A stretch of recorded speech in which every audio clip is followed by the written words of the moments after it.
Monde agricole, on commence à s'inquiéter sérieusement d'un phénomène qui commence à prendre de l'ampleur, le vol de GPS. Oui, on parle des GPS installés sur les tracteurs, bien plus sophistiqués que ceux de nos voitures, mais aussi bien plus chers, autour de 15 000 €. Ils permettent par exemple de pulvériser les engrais au centimètre près.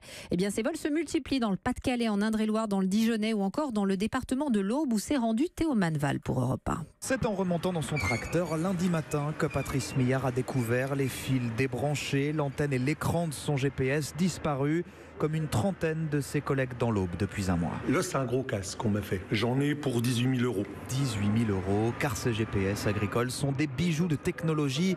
Il faut monter dans le tracteur sur ce champ de pommes de terre pour comprendre. Le GPS conduit tout seul. Il permet d'aller hyper droit, d'être hyper précis. Pour semer en pulvérisation, on a une précision de 1 à 2 cm. Les gains de produits de 7-8%, on ne saurait plus travailler sans. Et les vols de ce précieux matériel se multiplient donc en ce moment dans le Pas-de-Calais, en Indre-et-Loire ou ici près de Troyes, avec des filières bien organisées. Éric Launois vient d'apprendre l'arrestation en Belgique des voleurs de deux de ces appareils. 2 Lituaniens, ils repartaient vers la Lituanie, une trentaine de GPS dans les coffres, ça peut franchement rapporter gros, quoi. Et tout le monde en a marre. Honnêtement, moi qui m'en suis fait voler pour 25 000 €, s'ils reviennent et que je les chope, ils repartiront pas, quoi. Le risque qu'ils ont, c'est de prendre du plomb. Alors la réponse, c'est surtout à la justice désormais de l'apporter.